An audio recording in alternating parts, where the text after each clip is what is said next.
బట్టతలతో వరి అవుతున్నారా? Don't worry. Keha skin and hair clinic లో మోస్ట్ అడ్వాన్స్డ్ FUE టెక్నాలజీతో మీ బట్టతలకి శాశ్వత పరిష్కారం.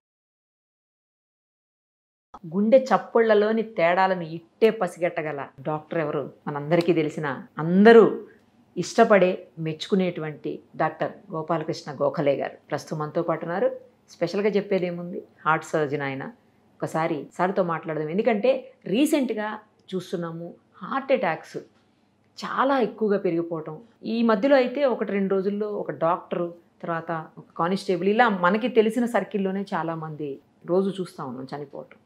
ఎందుకు అలా జరుగుతోంది? ఈ మధ్యకాలంలో ఎందుకు ఎక్కువ చూస్తున్నాం? దీనికి కోవిడ్కి ఏమన్నా లింక్ ఉందా? లేదు కోవిడ్ వ్యాక్సిన్కి దీనికి ఏమన్నా లింక్ ఉందా? ఇలా రకరకాల డౌట్స్ అందరిలోనూ ఉన్నాయి. ఒకసారి డాక్టర్ గారితో మాట్లాడి క్లారిఫై చేసుకుందాం.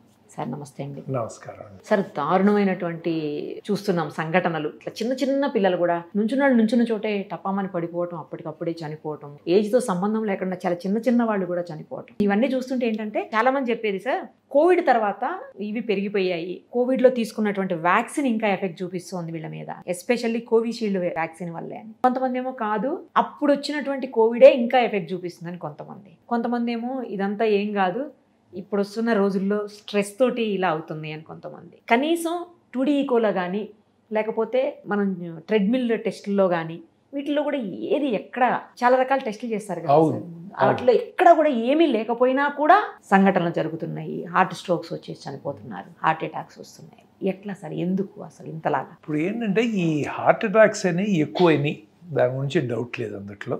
ఓకే. రెండోది యంగర్ పీపుల్లో వస్తున్నాయి, ఎక్కువైనాయి, అది కరెక్టే. ఈ రెండింటిని మాత్రం కాంట్రవర్సీ లేదు.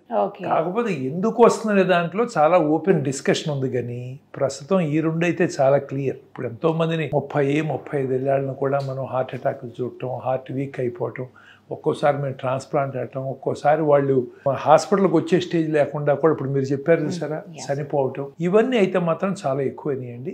దీనికి ఇందాక మీరు అన్నట్టు ఏది కారణం అని చెప్పడానికంటే ట్రెడిషనల్గా ఏంటంటే మనం ఇంతకాలం చూసింది ఏంటంటే గత 50 ఏళ్ళుగా ఐడెంటిఫై చేసిన షుగర్ అను, బీపీ అను, కొలెస్ట్రాల్ అను, యూరిక్ యాసిడ్ ఎక్కువను, చాలా లావుగా ఉన్నారను, ఓకే, లేకపోతే ఫ్యామిలీ హిస్టరీ ఉందను, ఆ ఫ్యాక్టర్స్ ఉన్నాయి.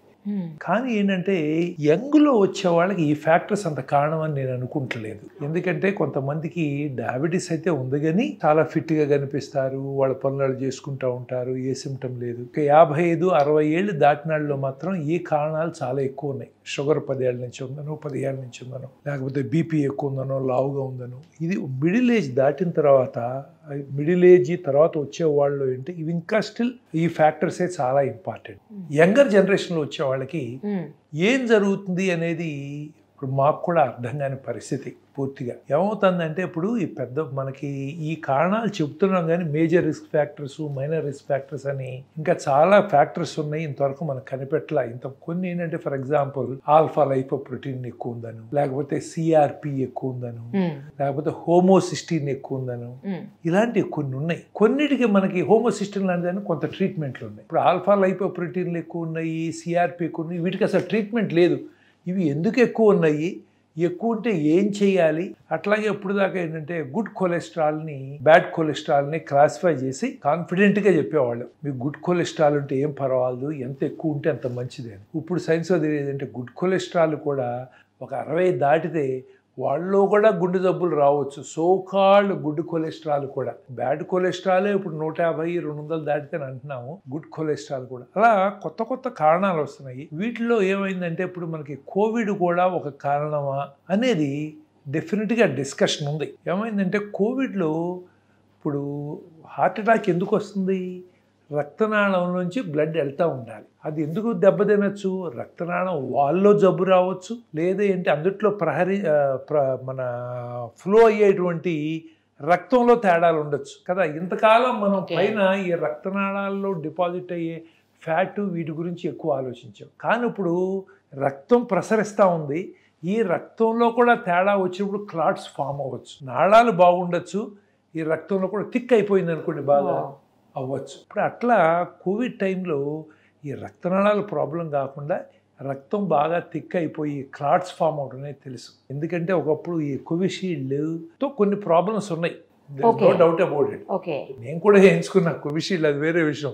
ఆలోచించుకుని టెన్షన్ చేసి హెల్త్ పాడగొట్టుకోలేము మనం. ఇప్పుడు ఏమైందంటే ఇనీషియల్గా వచ్చినప్పుడు అందరం కూడా చాలా టెన్షన్లో ఉన్నాము, ఏదైనా దొరికితే చేయిద్దాం అనుకున్నాము. ఇంతకుముందు వ్యాక్సిన్స్ డెవలప్ చేయాలంటే 10 ఏళ్ళు 20 ఏళ్ళు 25 ఏళ్ళు పట్టేది ప్రూఫ్ రావటానికి. ఇప్పుడు మన కోవిడ్ వచ్చిన మన టైం ఉంది 6 నెలల్లో వ్యాక్సిన్స్ వచ్చింది. Correct sir. ఇప్పుడు సోకాల్డ్ టెక్నాలజీతో వచ్చినాయి, కానీ వాటి సైడ్ ఎఫెక్ట్స్ వాటికి ఉంటాయి. మనం పూర్తిగా స్టడీ అవ్వలేదుగా. ఇప్పుడు యువతలేమో మరి లక్షల్లో మనుషులు చనిపోతున్నారు, అందుకని వచ్చినాయి. మరి ఈ వ్యాక్సిన్స్లో కూడా కొన్ని వందల మంది చనిపోతారు. ఇప్పుడు నేను ఆ టైంలో ట్రాన్స్ప్లాంట్ చేశాను. ఒక యంగ్ గర్ల్ పాప అమెరికా నుంచి వచ్చింది. వస్తే ఏంటంటే వాళ్ళ పేరెంట్స్ వాళ్ళు ఇండియాలో సెటిల్ అవుదాని వచ్చారు. 25, 27 అయ్యే రేంజ్లో ఉన్నారు. మరి ఇక్కడికి వచ్చి వ్యాక్సిన్ చేయించుకుని అమ్మాయి బ్రెయిన్లో బ్లడ్ క్లాట్ అయ్యి చనిపోయింది. మరి ఆవిడ ఆర్గాన్స్ తీసుకుని ఇంకొకళ్ళకి పెట్టాం, ఇంకో యంగ్ గర్ల్కి, హార్ట్ అండ్ లంగ్స్. పర్టికులర్గా ఆవిడ చనిపోవటానికి కారణం డెఫినెట్గా ఇది, ఎందుకంటే వ్యాక్సినే. మరి ఈ వ్యాక్సిన్తో ఆ కాంప్లికేషన్స్ ఆర్ నోన్.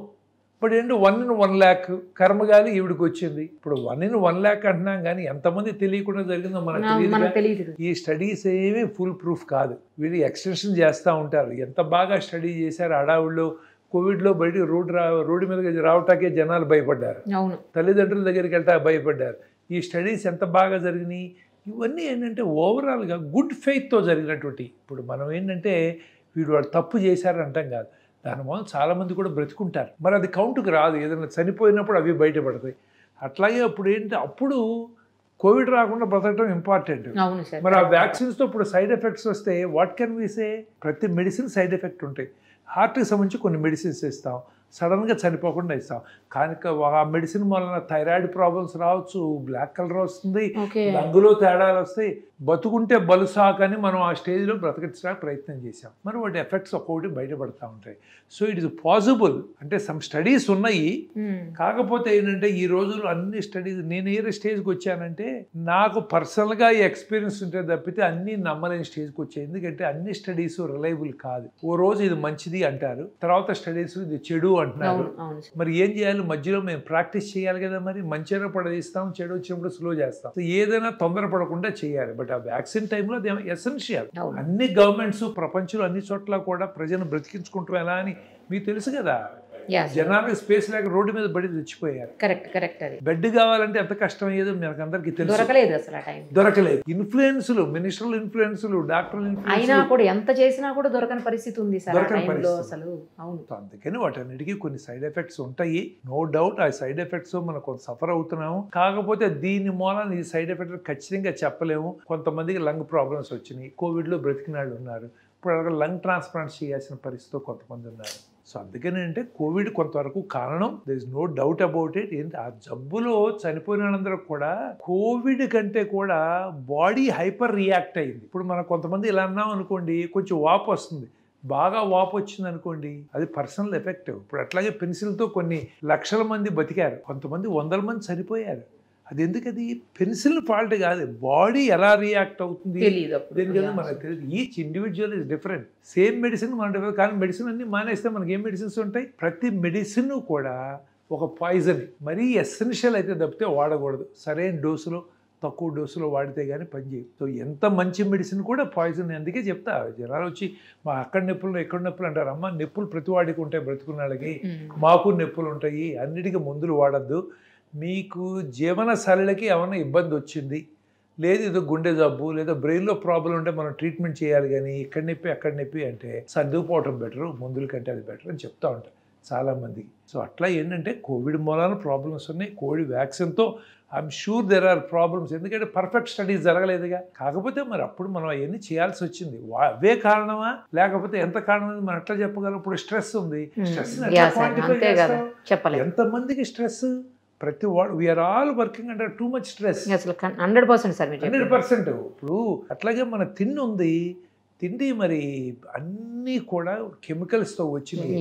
ఈ కెమికల్స్ ఎఫెక్ట్ ఎక్కడ చదివామండి? ఇప్పుడు ఈ కెమికల్స్తో వచ్చింది మీరు వాడద్దు అంటే అమెరికా లాంటి కంట్రీసే ఇప్పుడు ఆర్గానిక్ పాడు ఆ మాటలు మాట్లాడకుండా బాబు, నిజంగా దానికి వెళ్తే అది దానికి ఖర్చు ఎక్కువ, ఈల్డ్ తక్కువ, మరి ఫుడ్ కాస్ట్ పెరుగుతుంది, ప్రజలందరికీ మళ్ళీ కాస్ట్ పెరుగుతుంది, కాస్ట్ ఆఫ్ లివింగ్. ఇప్పుడు ఈ మాత్రం తినగలిగే వాళ్ళు కూడా మరి ఇప్పుడు రూపాయలు అనేది 100 రూపాయలకి అమ్మాల్సి వస్తుంది. అవును. ఎంతమంది తినగలరు? అందుకని అమెరికా లాంటి కంట్రీస్లోనే చాలా మంది చెప్తారు ఆర్గానిక్ ఇవన్నీ.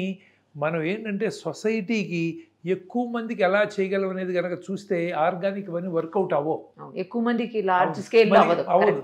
మరి కెమికల్స్ ఎఫెక్ట్స్ ఏంటి? మరి ఇప్పుడు ఇంతకుముందు ఎంత చేసినా కూడా మనకు అర్థం అవ్వాల్సింది ఏంటంటే యావరేజ్ లైఫ్ స్పాన్ పెరిగింది. ఇంతకుముందు 40 ఏళ్ళు 42 ఏళ్ళు ఉన్నాడు, ఇప్పుడు మన దేశంలోనే దాదాపు 73 74 ఏళ్ళు యావరేజ్ లైఫ్ స్పాన్ పెరిగింది ఇన్స్పైట్ ఆఫ్ ఆల్. సో ఓవరాల్గా గుడ్ ఎక్కువ ఉంది, కొన్ని సైడ్ ఎఫెక్ట్స్ ఉంటాయి, మనం అర్థం చేసుకోవాలి. సో అందుకనంటే ఇండివిజువల్ లెవెల్లో చేయాల్సిందే కానీ మనం స్ట్రెస్ అలా తగ్గించుకోవాలి, మనం ఎట్లా వర్క్ చేసుకోవాలి అనేది మనం పనిచేయాలి. గవర్నమెంట్గా ఇప్పుడు సపోజ్ మీకు వారానికి 1 రోజు సెలవు అన్నారు, ఇప్పుడు సాఫ్ట్వేర్ వాళ్ళకి 2 రోజులు సెలవులు ఇచ్చారు, అయినా హార్ట్ అటాక్లు వస్తున్నాయి వాళ్ళకి.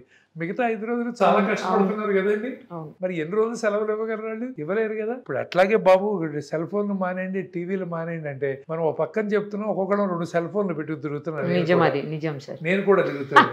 మరి వాటి సైడ్ ఎఫెక్ట్స్ ఏంటి? ఎవరు స్టడీ చేస్తారు? ఇంటి పైన పెడితే మనకు వాటి మూలాన చాలా రేడియేషన్ వస్తుంది. వాటి ఎఫెక్ట్ ఏంటి? క్యాన్సర్స్, కొన్ని క్యాన్సర్స్ దాని మీద వస్తున్నాయని ఉంది. And it's probably true also, some brain cancers అలాంటి దాని మూలన వస్తున్నాయని. అందుకని ఏంటంటే హార్ట్ అటాక్స్ వస్తున్నాయి, చనిపోతున్నారు. వీటన్నిటికీ తగ్గించాలంటే ఏంటంటే ఈ స్పీడ్లో చాలా కష్టం. అందుకనే మనం తినే ఆహారం జాగ్రత్తగా చూసుకుంటాం, మనం చేయగలిగేది కొంత స్ట్రెస్ తగ్గించుకుంటాం, కొంత ఎక్సర్సైజ్ చేయటం, మరి ఇన్సూరెన్స్లు తీసుకుంటాం, చేయగలిగేవే తప్ప ఇప్పుడు నిజంగా ఈ సడన్ డెత్ని ఆపగలమా అంటే నాకైతే ఆపలేమని అనిపిస్తుంది. అంటే in the next few years ఒకసారి ఇప్పుడు ఏమైందంటే, ఇప్పుడు అమెరికా వెళ్ళామనుకో, మనలాగా స్ట్రెస్ పడరు, మనలాగా పరిగెత్తా ఉండరు. ఎందుకంటే ఎకానమీ స్టెబిలైజ్ అయింది. ప్రతి వాడికి ఫుడ్ ఈజ్ ఎష్యూడ్, ప్రతి వాడికి హెల్త్ కేర్ ఈజ్ ఎష్యూడ్, ప్రతి వాడికి రీజనల్ లైఫ్ ఈజ్ ఎష్యూడ్. వాడి పని చేయకపోయినా ఇచ్చే ఫండ్స్తోనే హాలిడేస్ కూడా వెళ్ళొస్తాడు, కారు కొనుక్కుంటాడు. మనాడు పని చేస్తుంటే లేదు. అందుకని అంటే ఈ స్పీడ్ ఆఫ్ గ్రోత్లో మనం ఇప్పుడు వరల్డ్ నెంబర్ 4 ఏది జీడిపిలో వీటంట్లో చూస్తే అవుతున్నాం లేదా? బిలియన్స్ దాడుతున్నామా లేదా? మరి ఇప్పుడు 3కి వెళ్ళాలి, 2కి వెళ్ళాలి. మనం ఆ 2కి వెళ్ళిన తర్వాత ఏమన్నా అందరికీ కూడా సరిపడా ఫుడ్ దొరుకుతుంది. మనం ఇప్పుడు పరిగెత్తుకెళ్ళి పని చేయక్కర్లేదు, రాత్రింబగళ్ళు పని చేయక్కర్లేదు అనుకున్న స్టేజ్లో ఈ స్ట్రెస్లు తగ్గి అప్పుడు అందరూ హెల్త్ మీద కాన్సన్ట్రేట్ చేస్తారు. కానీ ఇప్పుడు ఈ టైంలో మనం ఎవళ్ళని చేసినా కూడా for a few more years, maybe a decade, we have to go through this. తప్పదు, ఇవన్నీ మారలేం కదా. ఇప్పుడు మనాళ్ళు వెళ్ళి రాత్రింబగళ్ళు ఇప్పుడు ఇక్కడ పని చేయరంటే పని చేయని వాళ్ళందరూ వెళ్ళి అమెరికాలో గొడ్డు చాకరీ చేస్తారు. దే బికమ్ అథారిటీ ఆ సిచ్యువేషన్లో. అమెరికాలో వాళ్ళు చేయరు. ఆస్ట్రేలియా వాళ్ళు, యూకే వాళ్ళు మన ప్రేమతో తీసుకుంటున్నారా? లేదు. ఎందుకంటే వాళ్ళు నైట్ డ్యూటీలు, ఇప్పుడు కార్డియాక్ సర్జరీ ఉంది, కార్డియాక్ సర్జరీకి వెళ్ళాలంటే అమెరికాలోను ఆస్ట్రేలియాలోను వాళ్ళు ఎక్కువ మంది వెళ్ళరు. అమ్మో రాత్రి వాళ్ళు ఎక్కడ చేస్తాం, ఎందుకు నాకు లేకుండా జీవితం గడుస్తుంటే ఎందుకని నేను పని చేయటం అనుకుంటారు. ఇప్పుడు మనం ఏంటంటే గ్రో అవ్వాలనే తపంతో మన అక్కడికి రిజిస్ట్రార్లుగా పనిచేయటం, ఎక్స్ట్రా డ్యూటీలు చేయటం, ఇవన్నీ చేస్తాం. అవును సార్, కరెక్ట్. కాబట్టి మనం కూడా ఎకానమీలో ఆ స్టేజ్, ఇప్పుడు మనం ఎకనామికల్గా వరల్డ్స్ 4th లార్జెస్ట్ ఎకానమీ ఇవన్నీ అంటాం, కానీ రిచెస్ట్ పూరెస్ట్ బోల్డ్ గ్యాప్ ఉంది మనకి. ఆ గ్యాప్ తగ్గిన రోజున అందరికీ అప్పుడు స్ట్రెస్ తగ్గుతుంది. ప్రాబబ్లీ అప్పుడు మనం ఏంటంటే ఫుడ్ ఏం తింటున్నాం, ఎలా తింటున్నాం అని అందరూ ఫోకస్ చేస్తారు. అదే అందరూ హెల్త్ కాన్షియస్ అవుతారు. ఈ లోపల ఏదో మనకి ఇప్పుడు ఇంకొకటి ఏంటంటే మనకి బేసిక్గా ఏషియన్స్, ఎస్పెషల్లీ మనకి ఇండియన్స్కి రక్తనాళాలు చాలా చిన్నవి. ఉన్న ప్రాబ్లం రక్తనాళాల్లో జబ్బు అన్నాము, రక్తం క్లాట్ అవుతుంది, అందుట్లో ప్రాబ్లం వస్తుంది, స్మోకింగ్ మూలన లేకపోతే కోవిడ్ వీటన్నిటి మూలన వస్తుందన్నాము. పైగా పైప్ సైజులు కూడా చిన్నవి మనకి. వాళ్ళకి ఇంత పైప్ ఉందనుకోండి, ఇంత పైపులో 50% బ్లాక్ అయినా మంచి ఫ్లో ఉంటుంది. ఇప్పుడు సైజ్ ఎంతే ఉందనుకోండి, 50% అయితే ఫ్లో అవటానికి ఏముంది అక్కడ. అందుకని మనం we are genetically more prone than others. So we are actually running against so many factors.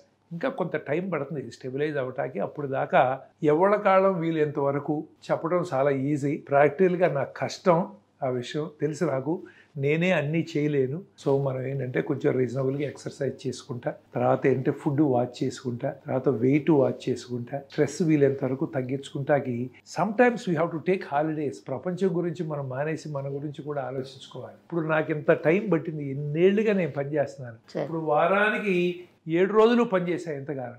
ఇప్పుడు ఒక 5 రోజులు 6 రోజులు తగ్గించాలని జనవరి నుంచి ట్రై చేస్తున్నా. ఎన్నేళ్ల తర్వాత ఈ పనికి లోపల కాలిపోవాల్సినవి కాలిపోయి ఉంటాయి కదా. అయ్యో సార్, అంటే ఏడాదిలో కనీసం 5-6 రోజులన్నా తగ్గిద్దామని. We have to slow down. అదే మా పిల్లలు అనుకోండి, వాళ్ళు ఇట్లా పరిగెత్తవు, they already started slowing down. అంటే వాళ్ళు 40-45 ఏళ్ళు వచ్చేటప్పటికి నేను ఇప్పుడు 60s దాటిన తర్వాత అనుకునే వాళ్ళు 45 అనుకుంటారు. So they will remain healthy. అది మరి నేను ఇందాక అన్నట్టు ఎకానమీ, థాట్ ప్రాసెస్, కంఫర్ట్స్ ఇవన్నీ మారాలి కదా, అందుకని వస్తాయి అన్నమాట. సో అందుకని life has become very stressful, there is no doubt about it. But unless we take extra time to cut down stress చేయాలి. ఇప్పుడు మీరు ఏమంటారంటే అందరం వచ్చి మనం చాలా ఈజీ చెప్పటం, మీరు మెడిటేషన్ చేయండి, ఎక్సర్సైజ్ చేయండి అని అంటాం. కానీ ఏమవుతుందంటే నేను ఇన్నేళ్ల నుంచి 35 ఏళ్ల నుంచి ప్రాక్టీస్ చేస్తున్నాను హార్ట్ సర్జరీ. 85 అంటే ఇప్పుడు ఏంటి 40 ఏళ్ళు, యాక్చువల్ 40 ఏళ్ళు అయినా కూడా నాకు అన్నీ తెలుసని నేను కాన్ఫిడెంట్గా చెప్పలేను. నేను there is so much I don't know. ప్రతిరోజు నేర్చుకుంటానే ఉంటాం, కాన్ఫరెన్స్లకు వెళ్తాం, ఇంకా టెక్నాలజీస్ నేర్చుకుంటాం. మరి అటువంటిప్పుడు నువ్వు సడన్గా మానేసి నేను ఈ స్ట్రెస్ తగ్గించేసుకోవాలి, మెడిటేషన్ చేస్తాను కూర్చుంటే వస్తుందా? దానికి కూడా కొన్ని సంవత్సరాలు ప్రాక్టీస్ చేస్తే మనం స్ట్రెస్ని తగ్గించుకోగలం. ఓవర్ నైట్ సడన్గా తినేసి కూర్చుంటే స్ట్రెస్ తగ్గదు, మనకి తగ్గదు. కూర్చుంటే 10 నిమిషాలు కూర్చుంటే మనకి మెడిటేషన్ వచ్చేస్తుంది అనుకో. మరి యోగిలు వాళ్ళు కూడా మేము కార్డియాక్ సర్జరీ ఎలా ప్రాక్టీస్ చేస్తున్నామో 30 ఏళ్ళు 40 ఏళ్ళు ప్రాక్టీస్ చేసి ఒక స్టేజ్కి వస్తున్నారు. అందుకని మనం ఏంటంటే స్లో అవటం కూడా చాలా ప్రాక్టీస్ చేయాలి. రిలాక్స్ అవటం అనేది మర్చిపోయాము మనం. ఇప్పుడు మనం భోజనం చేస్తున్నా సెల్ ఫోన్ మోగితే చూసుకుంటూనే, ఇప్పుడు అది కాదు రష్యాకిను యుక్రెయిన్కి ఏం జరుగుతుంది ఏం అవసరం వాడితో మనకి. అయినా అంటే కొంత నాలెడ్జ్ ఉండాలి, జనాలు అనొచ్చు ఈడేంటి ఇలా అంటాడని, ప్రపంచం తెలియాలి. నేనేమన్నా చేయగలనా?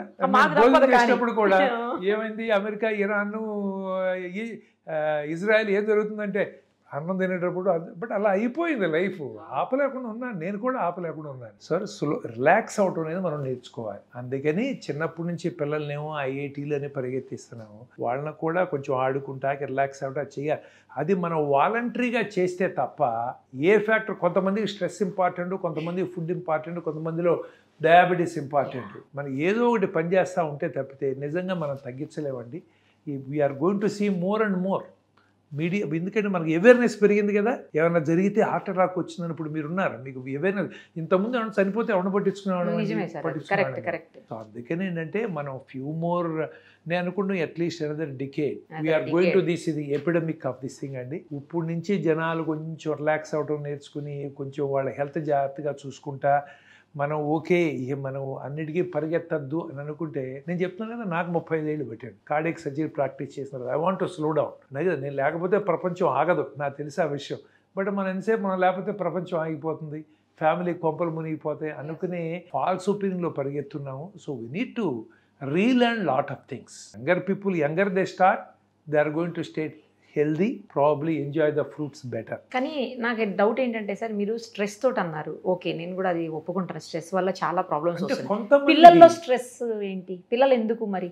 ఏమండి ఈ రోజుల్లో పిల్లలకున్న స్ట్రెస్ తల్లిదండ్రులతో, టీచర్స్తో తక్కువ అండి. ప్రాబబ్లీ వాళ్ళకి స్ట్రెస్ తక్కువ ఉండేది వాళ్ళ గ్రాండ్ పేరెంట్స్తోనేమో అని నాకు ఇప్పుడు అనిపిస్తున్నావు, గ్రాండ్ సన్ నావు. సో అందుకని ఏంటంటే మనం వెనకేసుకు వస్తాం కాబట్టి వాళ్ళ గ్రాండ్ చిల్డ్రన్ అనుకుంటా. కానీ ఎంత స్ట్రెస్ అండి పిల్లలకి, ప్రతిదానికి కంపేర్ చేస్తాం. పిల్లల్లో సూసైడ్స్ ఎన్ని పెరిగినాయి, మార్కులు రాలేదని.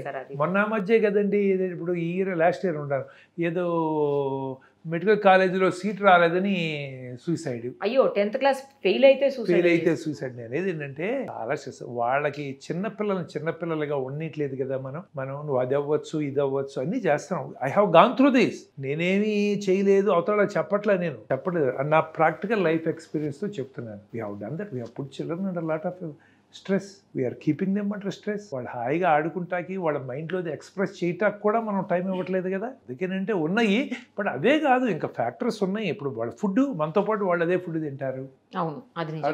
అట్లాగే పిల్లలు గుండె జబ్బులు ఉంటాయి చిన్నపిల్లల్లో. మనం అందరికీ టెస్టులు చేయించాం కదా.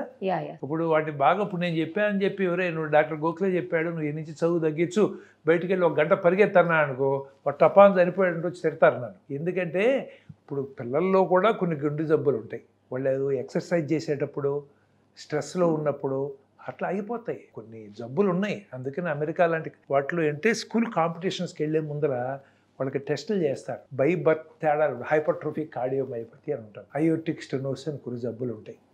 అట్లాగే హార్ట్లో ఇంకా కొన్ని మయోపతి, ఒక్కోసారి వైరల్ ఇన్ఫెక్షన్స్ ఎంత కామన్. మనం లేటెస్ట్ ట్రీట్మెంట్లు తీసుకొస్తున్నాం, కానీ నేచర్ ఏంటి, ఏదో రకంగా చంపాల్సిందే కదా మనని. మరి చైనాలో వుహాన్లో వైరస్ అనండి, కోవిడ్ అనండి, ఇలాంటివి ఎన్ని వస్తున్నాయో మనకు తెలియదుగా. ఇప్పుడు మనం యాంటీబయాటిక్స్తో బ్యాక్టీరియా రెసిస్టెంట్ కొత్త బగ్స్ వస్తున్నాయి. We are also contributing to it. వాటితో మరి హార్ట్లో కొంతమంది మయోపతిలు వచ్చి హార్ట్ వీక్లు అయ్యి ఉండొచ్చు, వాళ్ళు సడన్ గా చనిపోతారు. అందుకంటే మనం బాగా కనిపిస్తున్నాడు కాబట్టి ఇటు బాగున్నాడు, పిల్లడు కాబట్టి చాలా బాగున్నాడు అని అనుకుంటే అది లేదు. ఇప్పుడు తల్లిదండ్రులకి ఎర్లీగా హార్ట్ ప్రాబ్లమ్స్ వచ్చినప్పుడు వాళ్ళ కొలెస్ట్రాల్ లెవెల్ 10 ఏళ్ళు 12 ఏళ్ళ లెవెల్ నుంచి చెక్ చేయాలి అలాగే. ఇప్పుడు అట్లా మల్టిపుల్ ఫ్యాక్టర్స్ ఉంటాయి. వీటన్నిటిలో మనం నోటీస్ ఎక్కువ చేస్తున్నాము, మనం మరి అన్హెల్దీ హ్యాబిట్స్ ఎక్కువ అయిపోయినాయి. ఇప్పుడు కష్టపడటం అనేది అంటే physical activity helps health better than mental activity. మరి ఇంతకుముందు ఫిజికల్ యాక్టివిటీ ఉండేది, ఇప్పుడు లేదు. అట్లా అని చెప్పి వాళ్ళు చనిపోయేవాళ్ళు. ఇప్పుడు ఇంతకుముందు లైఫ్ స్పాన్ తక్కువ ఎందుకు ఉందంటే వైరల్ ఇన్ఫెక్షన్స్ వచ్చి చనిపోయేవాళ్ళు, బ్యాక్టీరియల్ ఇన్ఫెక్షన్స్ చనిపోయేవాళ్ళు. ఇప్పుడు అవి కాకుండా మనం ఎక్కువ కాలం బ్రతుకుతున్నారు. వాళ్ళు దీంతో చనిపోతున్నారు. 65-75 మధ్యలో వస్తేనేమో హార్ట్ జబ్బులు చచ్చిపోతున్నారు, 75 దాటితేనేమో క్యాన్సర్స్తోనూ, లేకపోతే డీజనరేటివ్ ఆల్జీమర్స్ లేకపోతే చూసేవాళ్ళు లేకో వాటితో చనిపోతున్నారు కదా. ఏదో రకంగా ఒక స్టేజ్ దాటితే వస్తుంది. కాబట్టి ఏంటంటే మనం ఐ థింక్ ఇప్పుడు వీ నీడ్ టు, ఇప్పుడు Modi garu yoga, he's trying to promote his best because they are good. ఇప్పుడు అట్లా అని చెప్పి మోడీ గారికి ఎంత స్ట్రెస్ ఉంటుంది, అంతే కదా. ఇప్పుడు మందంతా స్ట్రెస్ ఎంత అండి. ఇప్పుడు అక్కడ అపోజిషన్ నుండి చుట్టూ యుద్ధాల నుండి దేశాన్ని బాగు చేయాలని ఒక తపన, మనం బాగు చేయాలి, కంట్రీని ముందర తీసుకెళ్ళాలి. ఎందుకంటే మన ఈ కంట్రీ ఇన్ని 75 ఏళ్ళు దాటిన తర్వాత కూడా ఉన్నామంటే దానికి కారణం మన లీడర్సే. మరి మంచి లీడర్స్ మనం చేయాలనుకుంటే ఒక్క leader can change lakhs of peoples lifes. That is what is happening now కదా. మరి బాగు చేయాలని అందరి కోసం అంత ఆయనకి స్ట్రెస్సే కదా. ఇప్పుడు మెడిటేషన్ చేయిస్తే ఏంటి, ఆయన మెడిటేషన్ ఆయన చేసుకోవచ్చు, ఇప్పుడు యోగా చేస్తే హెల్త్కి మంచిది. It's proven. యోగా చేస్తే అంటే ఒక అరగంట వాకింగ్ చేసినట్టే ఒక అరగంట యోగా చేస్తే జాయింట్ పెయిన్స్ ఉన్నాయి, కదలలేవు, అవి చేస్తే ఈక్వల్ బెనిఫిట్ ఉంది. మరి ఈక్వల్ బెనిఫిట్. దీనికి ఏంటి మనం వేలు కట్టక్కర్లేదు, ఇలాంటివన్నీ ఉన్నాయి. సో అందుకని అంటే ఇది అ కాంప్లికేటెడ్ స్టోరీ. మనం ఒక దాంతో మనం ఇది చేస్తే తగ్గుతుందని మనం చెప్పలేము. మల్టీ ఫ్యాక్టోరియల్ అని అంటాం. మీకు పని చేసి నాకు పని చేయదు, నాకు పని చేసిన ఆయనకి పని చేసి మన ముగ్గురికి పని చేయింది, ఇంకోటి పని చేస్తుంది. అందుకంటే మల్టిపుల్ యాంగిల్స్లో మనం చూస్తా మనం కరెక్ట్ చేస్తున్నామా, we can improve it or not. ఇప్పుడు మేము సర్జరీ చేస్తున్నాం, ఈ పేషెంట్ అరే మనం ఆ టైం చేస్తే ఇదే ఆపరేషన్ చేస్తే పాప మనం సేవ్ చేయలేకపోయాం, ఈ పేషెంట్ అదే ప్రాబ్లం ఎలా సేవ్ చేయొచ్చు అని we do lot of ground work. మేము దేవుళ్ళం కాదు కదా. ఇప్పుడు ఆపరేషన్ చేస్తే కొంతమంది చనిపోతారు, చేయకపోతే బాగుండేవారంటే మనకేం తెలుసు, తెలియదు కదా.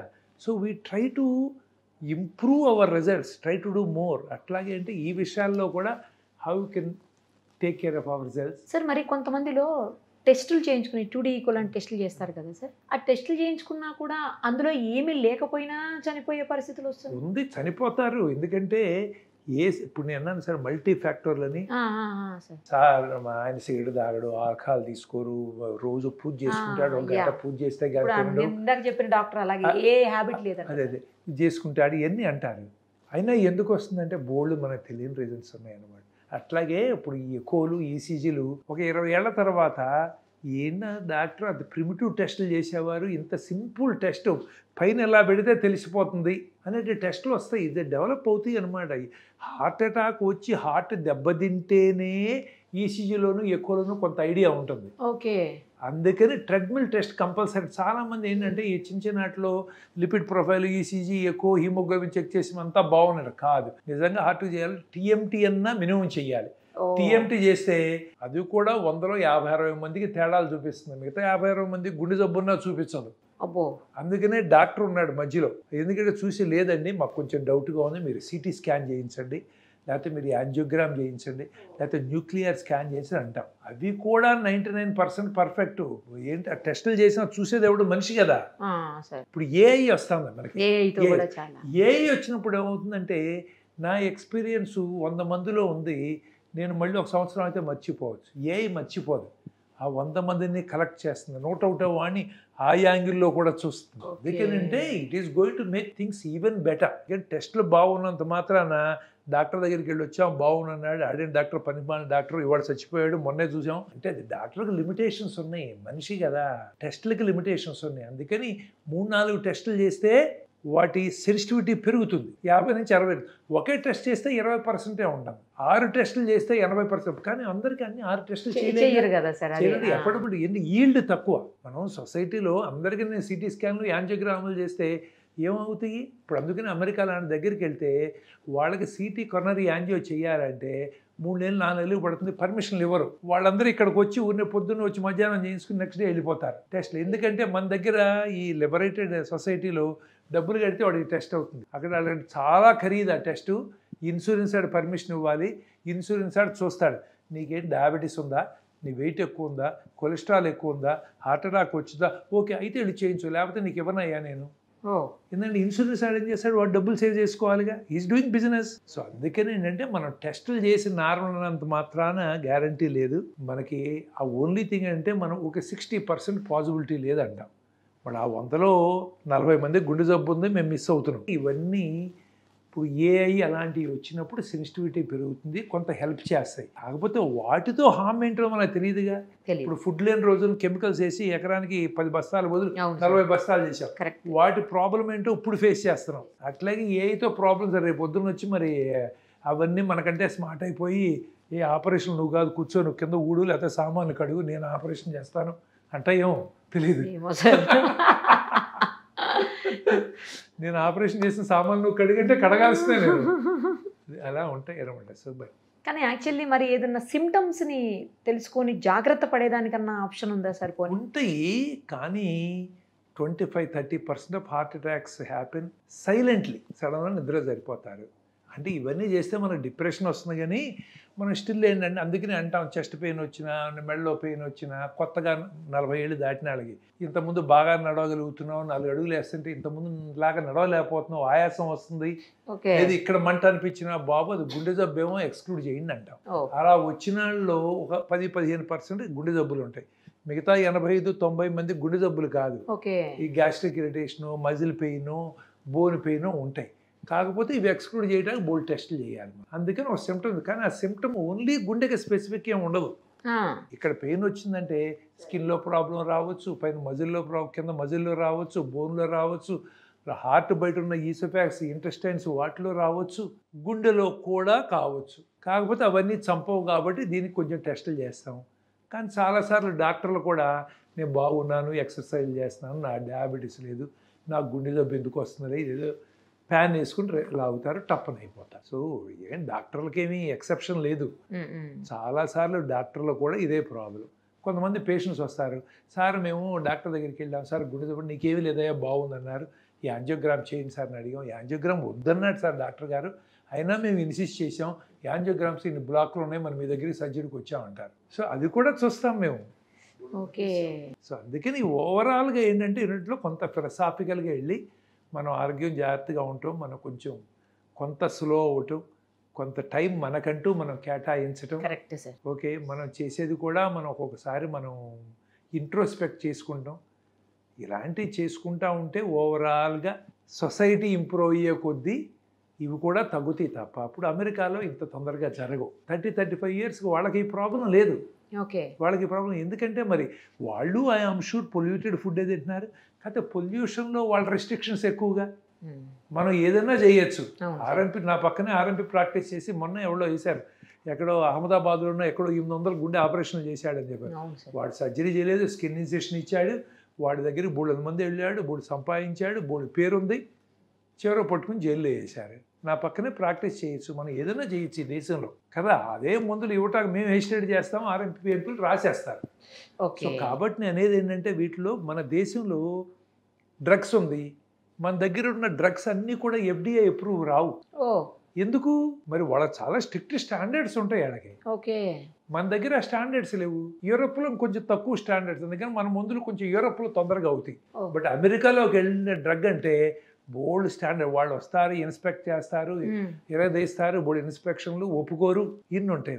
మరి ఎంత పొల్యూషన్ ఉందో మన మందుల్లో కూడా ఉందా లేదా? ఆ మందులతో చాలా మంది బతుకుతున్నారు, కానీ కొంతమందికి ప్రాబ్లమ్స్ వస్తున్నాయి. అంటే మీరు కనుక ఏది మనం రిస్క్ బెనిఫిట్ రేషియో చూసుకుంటే చాలామంది సర్వ్ అవుతున్నారని కొంతమందికి రిస్క్ పెరుగుతుంది. ఓకే. మరి అవన్నీ మన స్టాండర్డ్స్ ఇంప్రూవ్ అయిన రోజున అప్పుడు మనం డెవలప్డ్ కంట్రీ. ఇప్పుడు ఈ రోజున మనం 4th లార్జెస్ట్ ఎకానమీ అయినా ఎవడన్నా ఒక్కడిని వచ్చి ఇది డెవలప్డ్ కంట్రీ అనమనండి. మనకున్న వెనకాల ఎకానమీస్ ఉన్నాయి. ఇప్పుడు ఐ థింక్ లండన్, ఫ్రాన్స్ ఇవన్నీ behind us, but they are developed countries. We are not developed countries. ఆ స్టాండర్డ్స్ రాలేదుగా. సో అందుకని ఆల్ దిస్ ఓవరాల్గా స్టాండర్డ్స్ మనుషుల థింకింగ్లోను, ప్రాసెస్లోను, ఇంప్లిమెంటేషన్ థింకింగ్ పెరిగిన రోజున then they will start coming down. ఇప్పుడు 30-35 ఏళ్ళ హార్ట్ అటాక్లు అమెరికాలో రావండి, రావు. వాళ్ళు పిల్లలు ఉన్నారు, మరి వాళ్ళకి కొన్ని టెస్టులు చేస్తున్నారు, మన దగ్గర జరగవు. అందుకని ఏంటంటే ఇది all there is a system problem, there is a human problem. ఇవన్నీ కూడా ఏంటంటే మనం ఓవర్ నైట్ దీనికి ఇది మనం చేస్తే వెంటనే రికవర్ అవుతాం అన్నట్టు ఉండదు. ఇవన్నీ ఆలోచించాలి. తెలియని చాలా ఉన్నాయి. మనకే కాదు, అమెరికాలో మనుషులు కూడా ఎక్స్పోజ్డ్, తెలియనాటికి ఎక్స్పోజ్ అయ్యారు. But they are able to control. వాళ్ళ హార్ట్ అటాక్స్ పెరగట్లేదే, వాళ్ళ హార్ట్ అటాక్స్ తగ్గుతున్నాయి, మనవి పెరుగుతున్నాయి. అందుకని ఇవన్నీ కూడా నేను అన్నట్టు మనం ప్రతి దాంట్లో ఫుడ్ దగ్గర నుంచి, స్ట్రెస్ దగ్గర నుంచి, అవన్నీ చాలా ఫ్యాక్టర్స్ డెఫినెట్గా కాంట్రిబ్యూట్ చేస్తున్నాయండి. There is no doubt about it. డెఫినెట్గా కాంట్రిబ్యూట్ చేస్తున్నాయి. క్వాంటిఫై చేయలేము దాన్ని, అన్నిటినీ క్వాంటిఫై చేయలేము. System improve. ఇప్పుడు ఇంతకుముందు హార్ట్లో వాల్వ్ ప్రాబ్లమ్స్ వచ్చాయి, రొమాటిక్ వాల్వ్స్ అని వచ్చాయి. రొమాటిక్ ఫీవర్ నుంచి గొంతు నొప్పి వచ్చి పూర్ సోషల్ ఎకనామిక్ స్టేటస్లో ఉన్నప్పుడు వాటి నుంచి హార్ట్ దెబ్బతినేది. వాటికి వాల్యూలో మారుస్తూ ఉండేవాళ్ళం, జబ్బులు ఉండేవి అనమాట. ఇప్పుడు ఎకానమీ ఇంప్రూవ్ అయినా రొమాటిక్ ఫీవర్ తగ్గిపోయింది. వీ హార్డ్లీ గెట్ ఆ వాల్యూ పేషెంట్స్. అది మేము చూస్తున్నాం కాబట్టి మాకు తెలుసు. అది effect of side effect of better side effect of economy improvement. ఎందుకంటే అందరికీ సరైన ఫుడ్ వస్తుంది, యాంటీబయాటిక్స్ కాస్ట్ తగ్గినాయి, డాక్టర్లు ఎక్కువ మంది అయ్యారు, వాళ్ళకు కూడా ఆరోగ్యశ్రీ ఏదో ఒకటి తొందరగా హాస్పిటల్కి వెళ్ళగలుగుతున్నారు. వాటి ఎఫెక్ట్స్ ఇలా తెలుస్తాయి అన్నమాట. ఓవరాల్గా మేము చూస్తున్నాం కాబట్టి ఇవి కూడా అంతే. హార్ట్ అటాక్స్ మీరు ఎప్పుడో తగ్గడం మొదలవుతాయి, 10 ఏళ్ళ తర్వాత వస్తారు. మనకి ఎందుకని ఇంతకుముందు ఉండే ఇప్పుడు తగ్గినవి, మీరు ఏం చేశారు డాక్టర్ గారంటే ఏం చేయలే, మేము స్పెషల్గా ఏం చేయలేదు. బట్ మల్టిపుల్ ఫ్యాక్టర్స్లో ఇంప్రూవ్మెంట్ వచ్చి మన క్వాలిటీ ఆఫ్ ఫుడ్లో, తినే ఫుడ్లో, థింకింగ్లో, ఎక్సర్సైజుల్లో, మరి రిలాక్సేషన్లో, వీటన్నిటిలోనూ కూడా ఇంప్రూవ్మెంట్ వచ్చి తగ్గుతాయి. ఇప్పుడు అప్పుడు దాకా తప్పదు. మనం we have to face, we have to lose our near and dear, but we have to keep thinking about it, how to improve. అప్పుడు కానీ సిస్టమ్ ఇంప్రూవ్ కాదు. చాలా చక్కగా చెప్పారు sir. Thank you sir. Thank you so much. I only wish that we'll be able to save these younger people.